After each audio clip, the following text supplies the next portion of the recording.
Hello guys! Isa din ba kayo sa mga gustong maglagay ng auto caption sa mga videos nyo pero hindi naka-pro version ang CapCut nyo? Well, may solusyon tayo dyan. So, kung interested kayo, just keep on watching. Piliin ang video na paglagyan natin ng auto caption. Pumili ng auto caption style na gusto natin. At kapag may napili na tayo, ngayon ready na ito para mag-generate. Pagkatapos ng mag-generate, huwag kalilimutan na ilalagay natin ito dapat sa bandang gitna. Pagkatapos mag-overlay tayo at punta sa library, piliin natin itong block na walang pro na icon. Ayun, ngayon ready na tayo para mag-export. Pagkatapos mag-export, balik tayo sa new project. Open natin ulit yung CapCut app at ilagay natin yung first na video.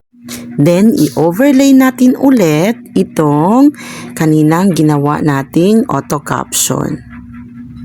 Kung ready na, kailangan nating hanapin ang transform, tapos piliin natin ang resize. Ayan, kailangan i-resize natin siya according sa kung ano yung preference natin sa post. Tapos, yun. Punta tayo sa splice at piliin lamang ang filter. Ilagay sa pwesto yung gusto nating magiging pwesto niya. Tada! Meron na tayong auto caption na libreng-libre.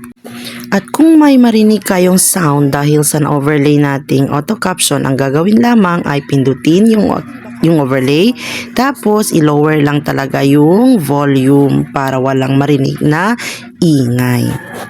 At ito na ang ating finished product. Hello guys! Isa din ba kayo sa mga gustong maglagay ng auto caption sa mga videos nyo pero hindi naka-pro version ang CapCut nyo? Well, may solusyon tayo dyan. So, kung interested kayo, just keep on watching.